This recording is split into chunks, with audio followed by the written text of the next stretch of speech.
Alors salut les amis et bienvenue dans cette vidéo numéro 32. Alors dans cette vidéo, qu'est-ce que nous allons voir? Nous allons continuer tout simplement avec la boucle for. Je sais que j'avais promis voir ici une nouvelle boucle, mais je crois qu'il est intéressant de vous présenter ce qu'on appelle ici les boucles infinies et vous montrer ici quelques petites erreurs que vous pourrez commettre lorsque vous débutez avec ici les boucles. Alors premièrement, qu'est-ce que nous allons faire?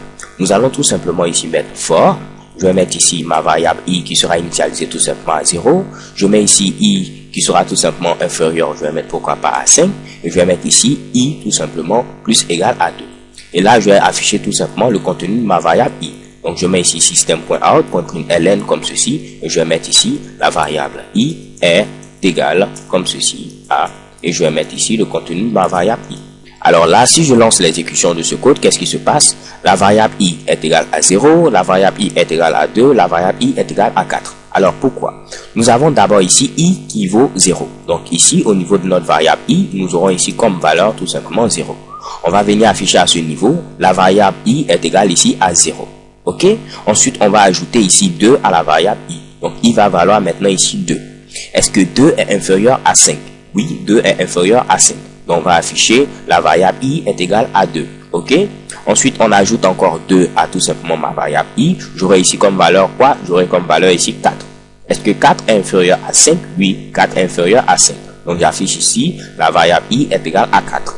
Ensuite, j'ajoute 2 à ma variable. J'ai maintenant ici 6. Est-ce que 6 est inférieur à 5? Non. Alors, on va sortir ici de la boucle. Ok? Donc, raison pour laquelle on a affiché ici 0, 2 et 4. Alors les gars, ce que je veux vous montrer ici, c'est tout simplement ici, comme je le disais, les boucles infinies. Donc là, je mets ici in i est égal tout simplement à 0 comme ceci. Je mets ici i supérieur ou égal à 0 et je mets à ce niveau i++. Donc qu'est-ce qu'on obtient ici? On obtient tout simplement une boucle infinie. Pourquoi une boucle infinie? C'est parce que c'est tout simplement une boucle qui ne va pas s'arrêter.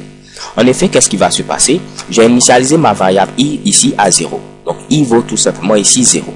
Ok, on va venir ici. Est-ce que 0 est supérieur ou égal à 0? Oui, 0 est supérieur ou égal à 0. Donc, on va afficher tout simplement la variable i qui est présente à ce niveau est égale ici à 0. Ensuite, on doit ajouter 1 à la variable i. Donc, maintenant, au niveau de la variable i, on aura ici 1. Ok, est-ce que 1 est supérieur à 0? Oui, on va faire ensuite la variable i est égale à 1. On ajoute ensuite 1, on aura ici i qui vaut maintenant 2. Est-ce que 2 est supérieur à 0? Alors comme vous pouvez le voir, notre variable i sera tout le temps supérieure à 0. Ce qui va faire que techniquement, ici, la boucle ne va pas s'arrêter.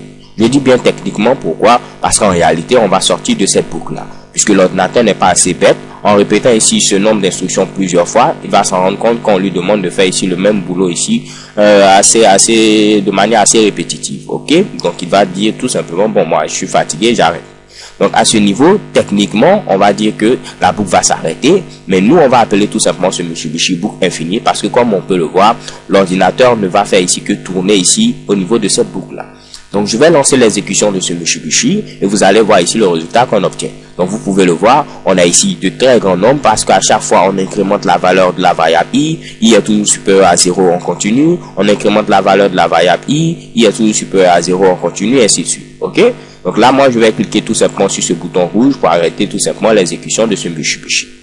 Alors les gars, surtout faites très attention aux boucles infinies. Généralement, lorsqu'on fait ici des jeux, on est amené à nous-mêmes créer nos propres boucles infinies pour tout simplement faire en sorte que le jeu puisse s'exécuter de manière continue. Mais là également, on peut avoir des boucles continues sans tout simplement ici le vouloir. Ok? Donc avant de terminer, je vais vous montrer, comme je l'avais dit en tout début, quelques erreurs qu'on peut avoir ici lorsqu'on débute avec les boucles. C'est premièrement ici, oublier de mettre ici les accolades et mettre un point virgule ici.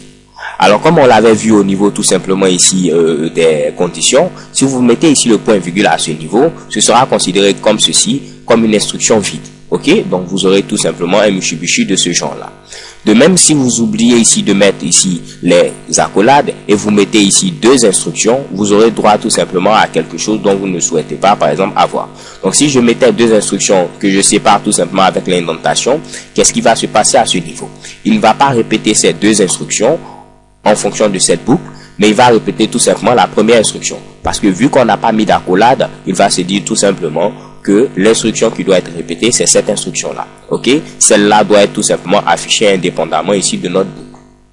Alors les gars, grosso modo, c'est tout ce que j'avais à vous présenter dans cette vidéo. J'espère que tout est compris et je vous donne rendez-vous tout simplement à la vidéo suivante. Nous allons maintenant nous intéresser à d'autres choses assez intéressantes. So thank you guys for watching. Don't forget to subscribe and have a nice day. XOXO.